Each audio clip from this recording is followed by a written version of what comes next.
Hello everyone, Wise Guy Jesse here, and I am back with the Guild Wars series. So, yeah, I went and checked out the recording, and it went pretty well. Didn't notice much lag to it, stuff. But then again, I didn't do much action. I was just standing there the whole time. So I am back. I've moved over to Cursed Shores. So, first episode I was just standing here. Moved over here to Cursed Shores. And look, there's a big old event going on. We're about to go against, oh man, yeah, I noticed a whole bunch of lag now. Oh, do not like that at all. Okay, I'm gonna fast travel here. So you can see all those blue markers on the map. They look like little triangles. Some people say blue Doritos. Those are commanders. And the commanders basically, everybody flocks to them like moths to a light. You see a commander tag and it's this instinct to move to it. Okay, a whole bunch of bad guys there, so just coming through. I got a whole tank build like I said first episode, so oh, a new build will be available in 10 minutes. Oh, great, that's just perfect. Because we've not trained to go and do a boss fight thing. This is it! One final step before we secure the gates of Iran. Oh man, Go! I don't know how to really talk tag in, or the chat thing, or I guess I do, but I don't really want to, but they have, yeah, so if you see stuff in chat that you don't like, I mean, I'm not going to turn it off or anything, just look away, I guess, is the best I can say.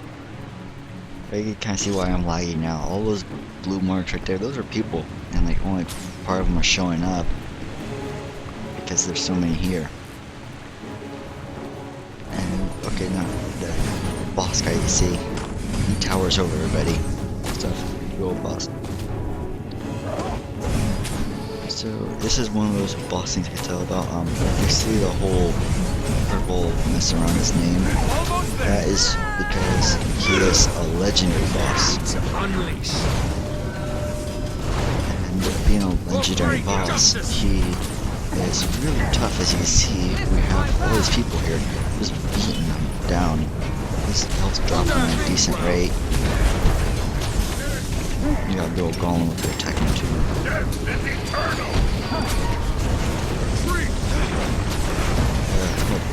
I'm kind of curious if you could actually hear me at all for this, because it's going to be like a whole bunch of explosions and shooting.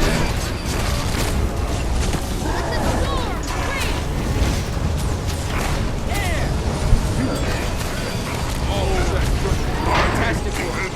Now we can move to take down Zaitan in Iran. I'll stay behind to establish our base camp here. Everyone else, go on ahead. And that was basically it. You go up, kill this guy, and you get a chest. You get one chest per day. See, I got a whole bunch of random items in it. If you sacrifice nothing, you gain I'm gonna nothing. go through and scrap some of these down. Turn those into You can never have too much treasure. a bunch of items that I know that I'm probably not going to end up. I know I won't use those. The ring, I have the Ascended, which are the purple lamps. I don't think I pointed those out last episode. Ascended's pretty decent kind of item.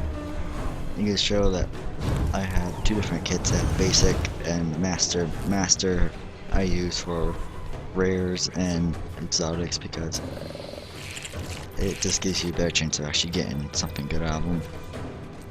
And so I was the favorite. yeah, kind of wanting to get good items Adrenaline rise increases. making other items, stuff like that. Okay, so that was a Duty calls. fun intro, I've answered. I guess. Just want to do a whole bunch of stuff. Everyone fights for something.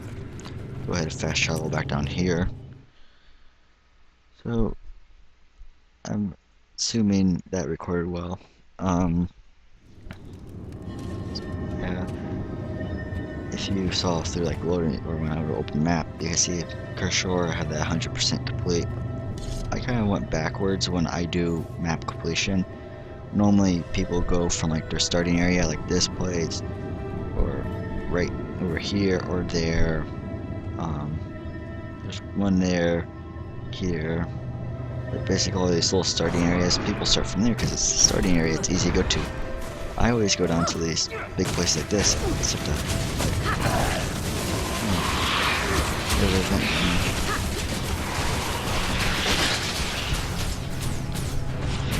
This is a flip going. Your reputation So they have this place. I was kind of worried about the whole Both is our strength in you. what's going to happen, like how much lag I would get, because so you see there's a whole bunch of monsters and events going on. But I need to go grab a Saurian sapling because it has ancient log, or yeah, ancient wood log. Those are really nice stuff. They're used for some of the bigger, like better items in the end of the game when you go to craft them. So it's really nice to have. Everyone, calm.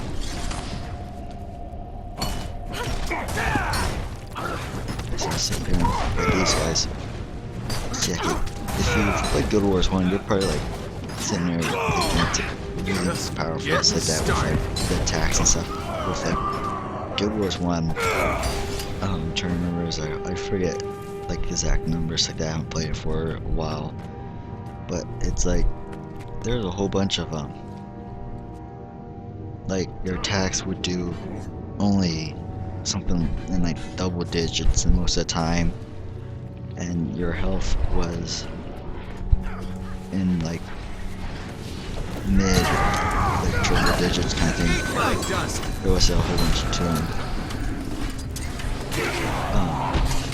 So when I joined this like that, I saw his health. I thought I was like invincible and stuff like that. And then I realized Some must fight, so damage is up high too. But they have like the kind of equal it out. It's like that. I mean, you got a whole bunch of health. I find it much nicer and stuff to have a whole bunch of health, but to do a lot more damage because you it kind of balances each other out. It makes it so it seems, I don't know, I just like it more because I found it kind of boring when you only had like 700 health and it would drop real fast. Stuff with all this health, it still can drop real fast. This is a little tougher. The only thing that was somewhat one of the things that is kind of sad to me is or I mean, like, it's not really super sad, but although it's the PvE to it, like you saw, like when I went against those two guys, I just completely destroyed them. They're as if they're nothing. Accelerating. In Guild Wars 1, if you played that, you know that those monsters and stuff on there, those things will beat you up and take you down. There's a whole bunch of like knockdown and knockback spells like that. Like if you're running around, one of the things in this game is you could actually move while shooting and attacking and all sorts like that. So that's really nice.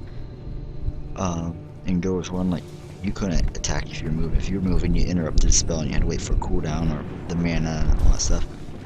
These, they don't really have mana. They have like the cooldown times to them. And one of the things is like I was saying, like the PvE to it, it's like really easy. Like one of the things that most, like Guild Wars 1, there was like a whole economy thing of people would pay you to run around. They would pay you to do the whole Lunar Pass, which Lunar Pass is actually in this game. And right here would have been that one that Doriax Forge would have been like right here. It's the Lunar Pass, I think, right there, because that's Lion Arch. This game's supposed to be like based in the future time of it. And so one of the things is like one of the things like whole PvE being so easy, it makes it so you don't have to pay people to run you around places. Mostly because if they run you somewhere, like, you're not going to get anything out of it. You have to be the person there. So it kind of makes it so you have to go off on your own and do things. It's like one of the things is with the monsters being so stupidly easy, you could go like wherever you want. So that, like, I remember when I was on my one thief, I was like level 30, and I was running through like a level this area, the 55 to 65 area, and I made it all the way down to the 70 to 75 area. I made it to this fort. But if you know what the thief does, he does a whole bunch of like invisibility stuff, so I was able to cloak myself and run and hide a whole bunch. So that kind of helped a little bit. But I mean, even being such a low level, when they would hit me and stuff, I would do enough damage back that I could like take in on things about, I don't know, 15 levels ahead of me would have been equal to taking on just the one of the monsters. And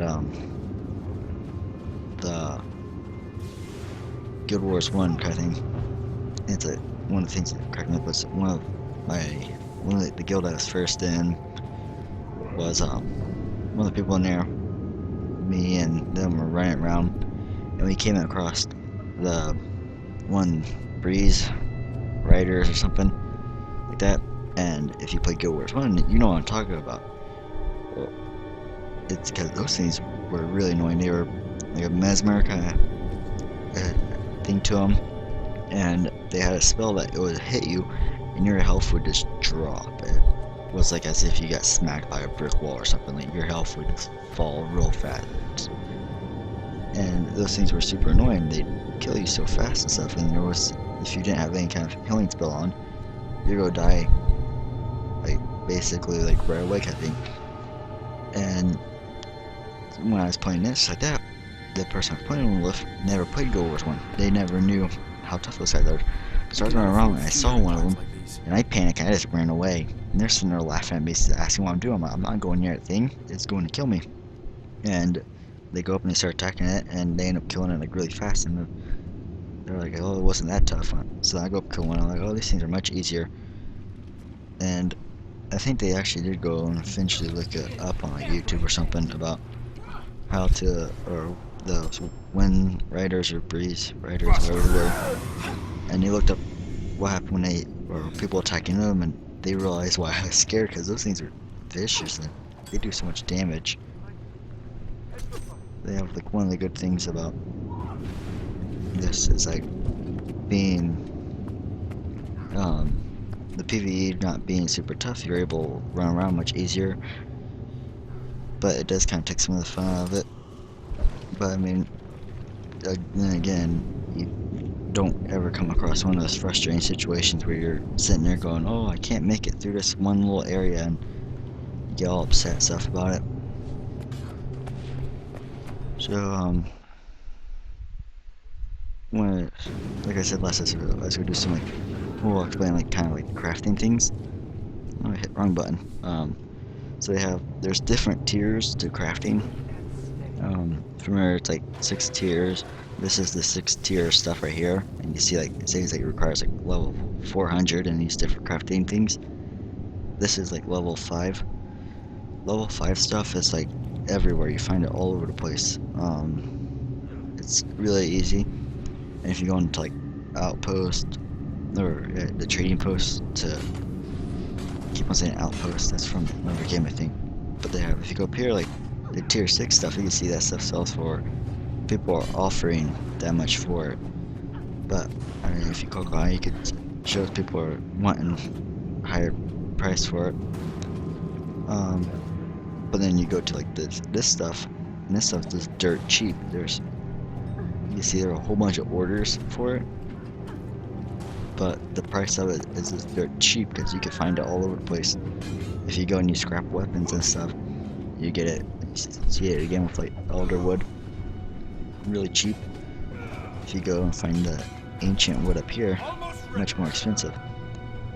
And ancient wood is cheaper than the Ostric ore. Just because the Ostric ore, I could find a couple of those, or I could find barely any of those around here, but those Orient saplings like you saw, there's just 2 right there. There's some things like this. Gives you Strathon, or Strathen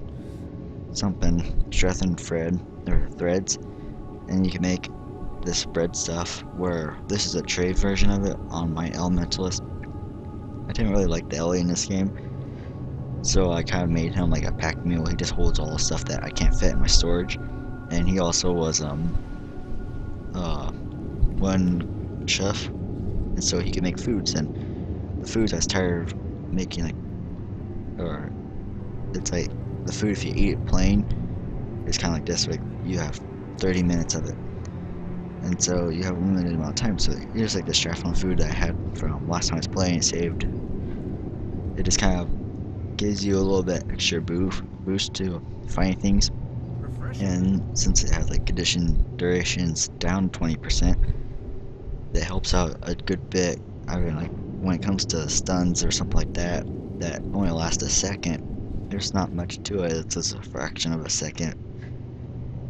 But when it comes to things like bleeding or poison or something like that, having it taken down by a fifth of what it should be is really nice. Helps out a good bit. See, there's a cypress sapling that drops elderwood, and like I showed that before, that elderwood you can just find stuff from like scrapping things. So most of the time I skip that. I mean, like if you go up and you could chop it down still, you get the wood, you get experience. But I mean, I'm already level 80, so experience, the only thing it does for me is every time you go up, you still get skill points. You buy skills. I have almost all skills except for that one, but you have to like buy an upgrade version of the game to get that. I don't have that one because the skill just seems pointless, but these skills you get used to buy items that actually cost skill points. Yeah, what was it I was going to show? There's like crafting to it. There's different crafting. Armor Smith is what I have for us because Armor Smith does the heavy armor stuff. So what this is, oh, they have the different names to be, like the cleric does like healing stuff, so it has healing power stuff. Celestial, it's just everything's the same throughout the whole thing. So it's like, it's meant for like well-rounded people. I end up finding like recipes because there's this event going on. Got a whole bunch of these recipes. I was like, well, I'm not just gonna let it go to waste kind of thing. Might as well use them.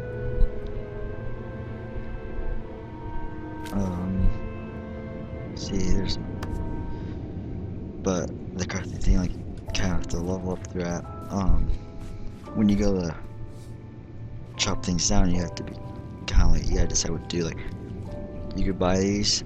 I think each of them was like 4 silver each, and so it seemed pretty cheap like that. But I mean, if you buy these really expensive ones and then you go off to a low level area, and the only thing you do is you harvest the little saplings that give like nothing, it's kind of pointless and it kind of wastes money. So that's why I kind of run around here when I go harvest stuff, because they have items that I can actually use, like the ghost peppers. You can use those for the fire flank steak. The fire flank steak gives you a whole bunch of attack power. I think it's like 100 attack power to it. And so I just do more damage. It's one of the things where I use sometimes because, like I said, like my person has like a really good tank build to him, but since he's really focused on the whole tank build, he doesn't really do a whole bunch of damage. I saw on the map the Om berries, and those I could make the Om berry pies, which give you like a 60-something% chance to still life on a critical hit. I had them for the thief because the thief did a whole bunch of critical hit. I had something like, he had like 60% chance of getting a critical hit every time he attacked. So he was able to hit pretty powerful and do a whole bunch. But it's I didn't really. I remember that event. It wasn't really fun. I didn't like that event that much. I think there's like some boss that shows up and it's crazy powerful.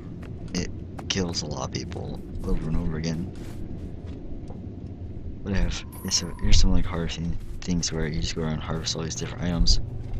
Another thing I know people go off and do is they will farm these guys here. because they end up dropping the heavy moldy bags and those sell for 5 silvers from the trade post. Or you can just open the bags for yourself, and if you open them for yourself, they end up you can get some good items. Justice! Now we can fight for Thief real. behind me shooting. Yeah. You can tell because of those arrows. Let's move for ore, it's not worth going for.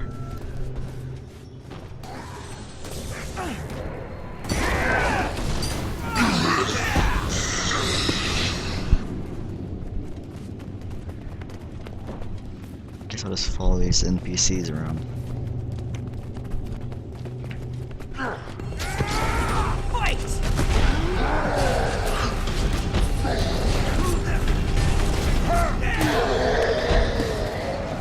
Keep on getting these items. These are like, these drop a good bit too, like random bone thing or skull or something, and it's really useless.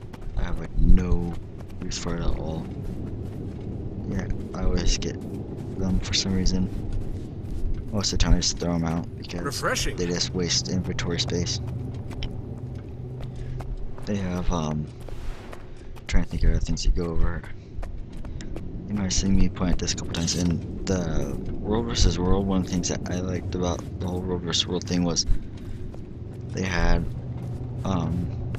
things like you'd actually build siege, and so you could have builds, golems, catapults, ballistas, there's air carts, rams, a whole bunch of different things. The purple ones were just the upgraded version of it, which reminds me, I don't get why I have 2 stacks of these when I could just make it 1 stack. Almost ready.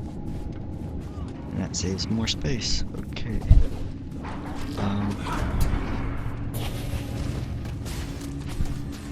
I can move all this stuff around.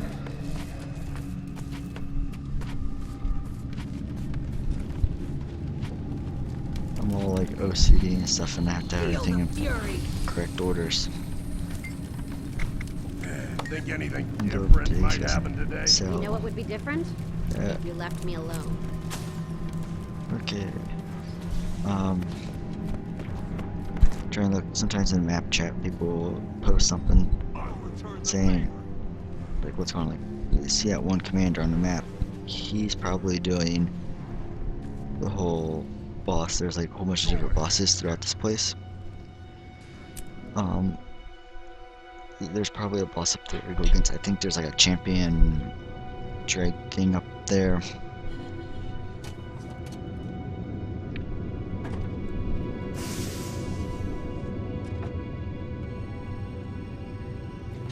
Let's see. Might even do, sometimes people will show up to do guild missions.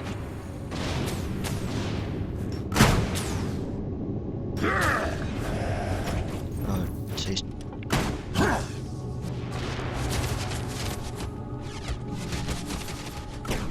I think I just missed it.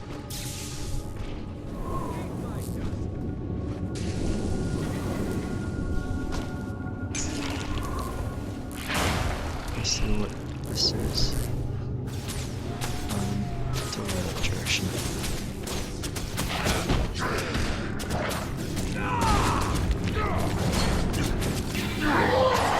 One of the things I like about this game is the whole thing where you're sitting there playing with other players, so that helps out so much. Because in Guild Wars 1, you basically were on your own most of the time. It had if once you left the city, there was no one there, so if you died, you couldn't get helped up. But if you were watching like that a second ago, they had the people that actually heal you. Like, instead of just dying, you go into a down state where you're laying on the ground and you have just some couple different spells that will rather heal you or kind of will give you some kind of boost. I know for a warrior, the spells were like, first spells, you throw a rock at them, you could do damage, because if you kill someone or something while you're in a down state, you res back up and you're standing back up and stuff. If you, the second spell I have like an interrupting spell, which I throw a giant hammer and it smacks them and knocks them down. Because you could do a finishing move where you pull out a big old flag banner, you stab it into the enemy, and so you could go through that. I'm not here so you can What was the prove other ones? There's yourself. the third spell I have was Vengeance, That's not a which bad idea. I'll find the something warrior worthy of my is the one that has Vengeance. He stands up, and you only have like a couple seconds to kill something, and even if you kill him, you have something like a slim chance, or not slim, but you get like I think it's like 60 or 50% chance to actually kill. Or if you kill him, you actually get fully rest, and you're not under the spell of Vengeance. If you don't kill anyone, then you die completely. You don't even go back to a down state. And then the fourth spell, like everybody has one of them, is the healing spell, where you're sitting there just trying to heal yourself up. And so if you do that, you can kind of it helps out, because if no one hits you and interrupts that spell, you could sit there and kind of slowly heal yourself up and stand back up. Keep on fighting again. Trying to look through here, see what else I should do.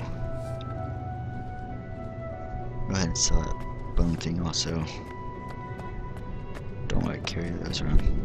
Know what cannot be known. Yeah, those things fill up the inventory so Thank you. fast. Becomes rather annoying. They have. Let's see. I guess one of the things I can talk about is the guilds, stuff like that, because I've mentioned guild before. They have. I wasn't in a guild like that because like when I first joined, I was just running around some random person and send me an invite to a guild, and I was like, okay, sure, and jumped in. Then that guild, the guild leader ended up leaving, and everybody else just slowly started to leave, and everybody left. It gives the guild thing to the next person. Well, everybody left except for me, so I mean, I guess I'm the guild leader now, but I don't ever represent the guild. You could represent it. If you represent it, it gets it more influence stuff. I went off and made my own guild. I had this guild in Guild Wars 1, but it was a one-man guild. I was the only one in it, and they didn't have these designs in it.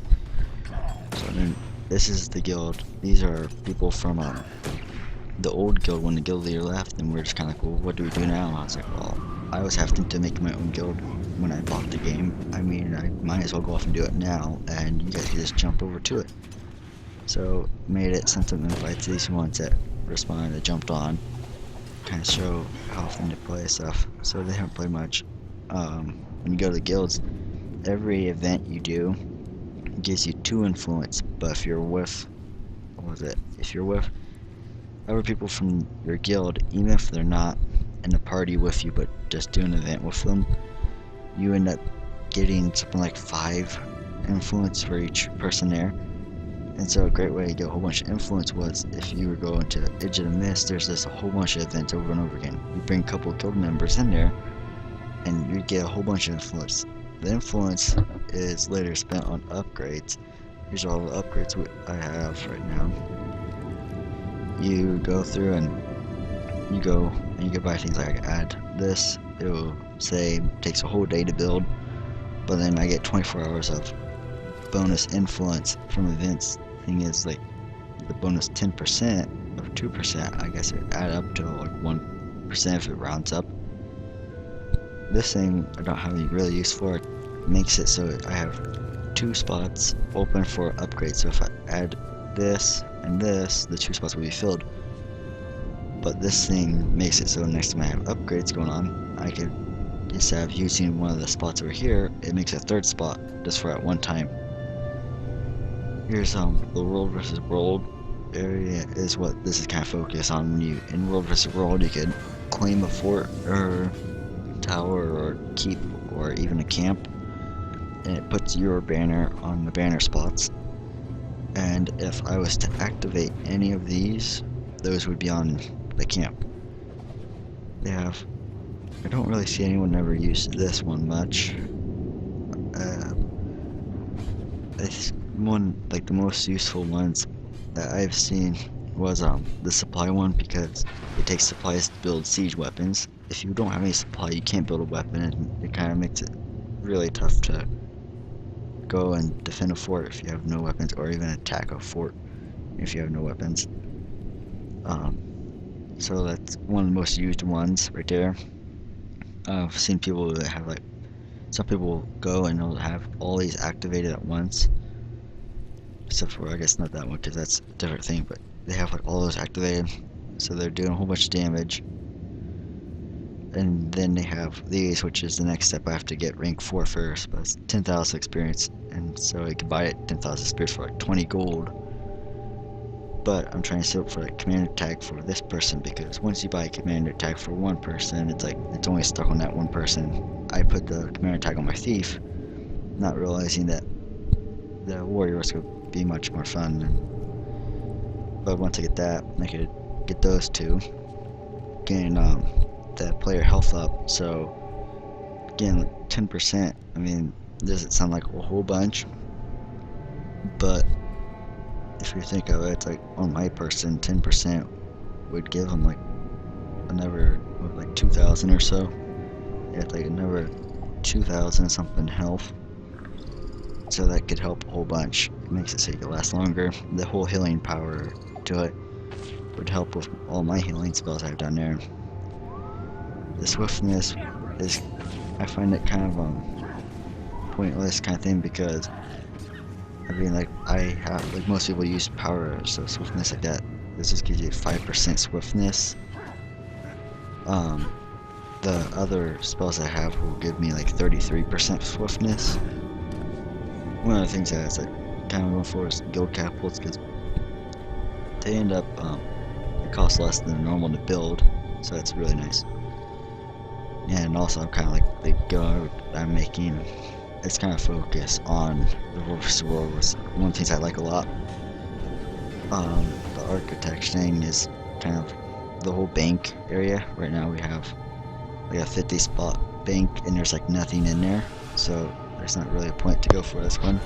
And this one's also, you have to be rank 4, so I mean, you get rank 3, and then you unlock nothing for having rank 3, but you have to wait until you get to rank 4 to be able to get that, and rank 5 to get those. And you have some of the other things you unlock is like these whole mission things. The guild puzzle, I think that's like a jump puzzle you have to jump across. There's, what is these? Like little crafting stations you just spawn out yourself. They have these banners. Those are somewhat useful.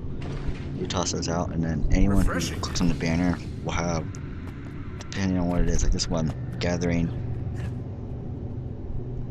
It says 10% gathering chance to any ally touches it. So I forget what that does. I forget if it's 10% chance of it giving you bonus items, or if it's 10% chance that it will like allow you to harvest it more than once. They have the experience one, it's good for if you're trying to get a whole bunch of skill points, and with that going up, Magic Find just gets you those one if you're trying to get like better items, Magic Find, the higher the Magic Find, the better the items can be. They have some of these banners down here that are like kind of a mix between them and give you more better items, like the whole gold finds like that, but it says you need merits, and those you need to do guild missions. Well, the kind of problem is like you saw my guild super small, and most of them have been on for a while, so I have like barely anyone in the guild on. Well, the guild missions, that the only mission we have unlocked at this point is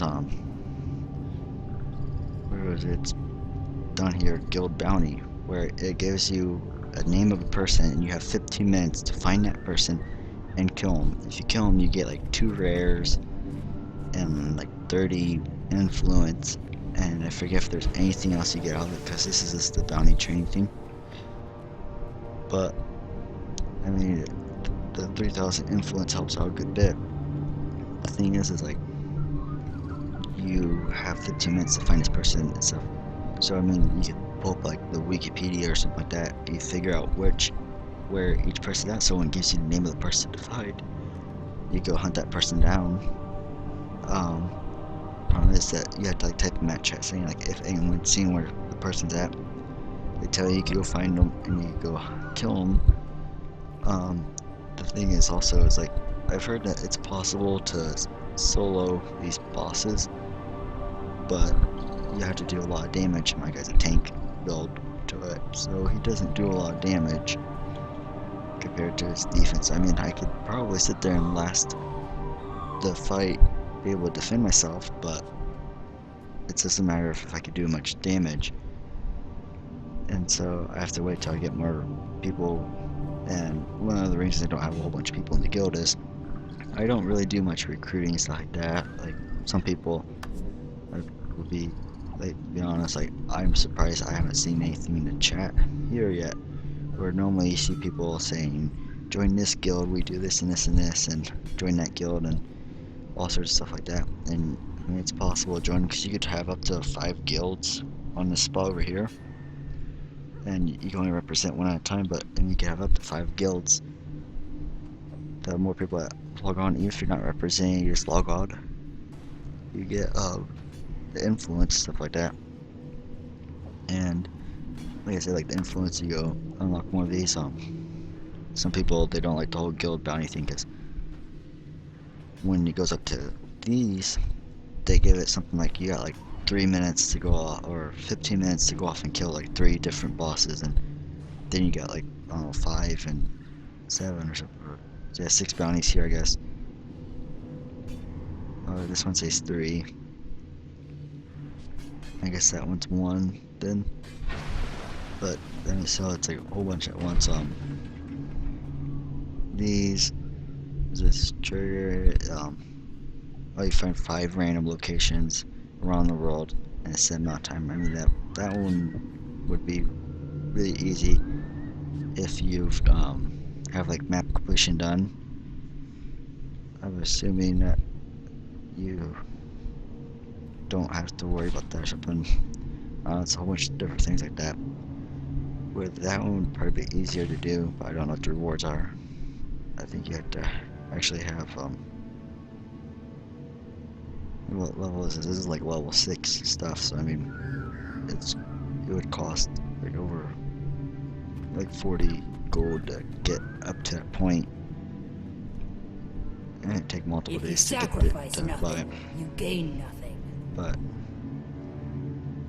there's a whole bunch of things like, I guess if people are watching this video and they're all like, oh, that guild looks somewhat fun and they want to join, you can go right ahead and stuff. Then you just gotta remember, like, whisper me or send like mail stuff to me. It's most of the time on this guy, so it's the one on Wise Warrior Jesse.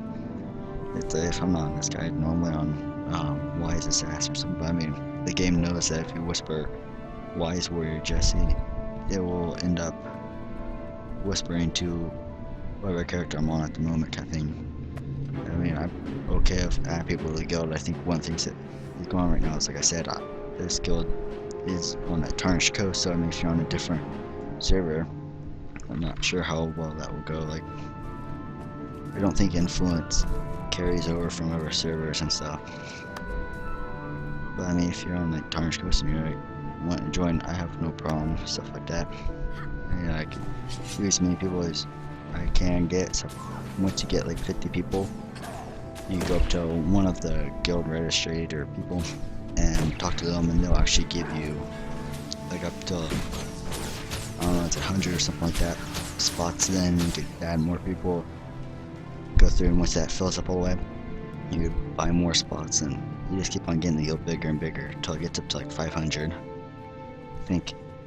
And I've seen some guilds, what they do is once they fill up with that 500 people, they go off and they get a new guild, name it the same thing, and with maybe, I don't know, it's like they'll have the name to it will be different, but it's spelled just like maybe like a 1 or something like that at the end of it or something, just to change it.